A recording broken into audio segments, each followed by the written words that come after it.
అసలు ఏపీ ప్రభుత్వంలో ఆర్థికంగా ఏం జరుగుతోంది అన్నది ఎవరికీ అంతుపట్టని అంశంగా ఉంది.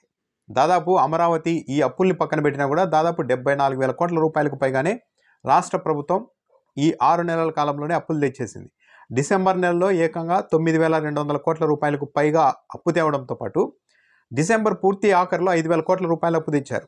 ఈ 5,000 కోట్ల రూపాయలతో పింఛన్లు, ఉద్యోగులకు జీతాలు అన్నీ ఒకటో తేదీనే 31నే ఇస్తారని కూడా ప్రచారం చేశారు. అయితే ఇంత జరిగినా ఇన్ని అప్పులు తెచ్చుతున్నప్పటికీ కూడా ఇప్పటికీ కూడా ఉపాధ్యాయులకు పూర్తి స్థాయిలో జీతాలు పడలేదు. దాదాపు 2 లక్షల మంది ఈరోజు 4వ తేదీ వచ్చినప్పటికీ కూడా ఇంకా జీతాల కోసం ఎదురు చూసే పరిస్థితి వచ్చింది.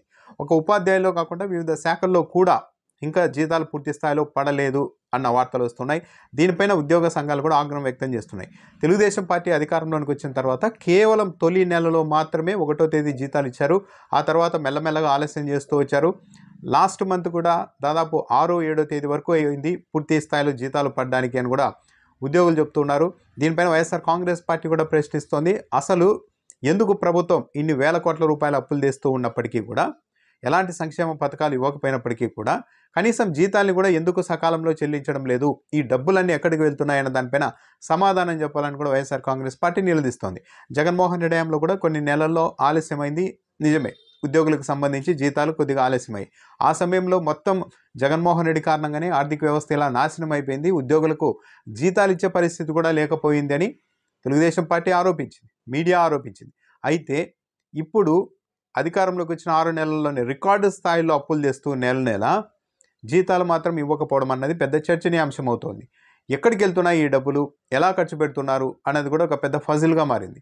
ఇప్పటికే జీతాలు ఇవ్వడానికి ఇలా 4వ తేదీ, 5వ తేదీ, 6వ తేదీ వరకు తీసుకుంటున్న వాళ్ళు ఇక మిగిలిన పథకాలను ఏ విధంగా అమలు చేస్తారు అన్న ఒక క్వశ్చన్ కూడా వస్తోంది. వైఎస్ఆర్ కాంగ్రెస్ పార్టీ ప్రభుత్వంలో అయితే పెద్ద ఎత్తున ఎప్పుడైనా కాస్త ఆలస్యమైనా కూడా జగన్మోహన్ రెడ్డి పైన విరుచుకుపడింది మీడియా కూడా. కానీ ఈరోజు ఇంత ఆలస్యం అవుతూ ఉన్నా కూడా, అధికారంలోకి వచ్చి 6 నెలల్లోనే పరిస్థితి ఇలా తారుమారు అవుతున్నా కూడా ఏం జరుగుతోంది, అసలు అప్పులు చేస్తున్న డబ్బులంతా ఎక్కడికి ఖర్చు పెడుతున్నారు, పథకాలు ఇవ్వడం లేదు కదా, కనీసం ఉద్యోగులకు, పింఛనర్లకు సకాలంలో ఎందుకు జీతాలు ఇవ్వడం లేదు అన్న ప్రశ్న అయితే ఉత్పన్నమవుతోంది. దీని నుండి అయితే ఈ అప్పులు ఎక్కడి నుండి ఎలా తెస్తున్నారు, ఏం ఖర్చు పెడుతున్నారు అన్న దానిపైన ఓవరాల్గా ప్రభుత్వం నుంచి కూడా ఒక స్పందన లేదు. సో టీచర్లు దాదాపు 2 లక్షల మందికి 4వ తేదీ అయినా సరే ఇంకా పూర్తి స్థాయిలో జీతాలు పడలేదు అన్న వార్త మాత్రం ప్రభుత్వానికి ఇబ్బంది కలిగించేదే. దీనిపైన ప్రభుత్వం నుంచి వివరణ వస్తుందో, లేకుంటే సైలెంట్గా 2-3 రోజులు సైలెంట్గా ఉంటే ఆ లోపు జీతాలన్నీ అడ్జస్ట్ అయిపోతాయి కాబట్టి ఈ నెలకు ఈ టాపిక్ ముగిసిపోతుంది అన్నట్టుగా ప్రభుత్వం సైలెంట్గా ఉంటుందా అన్నది చూడాలి.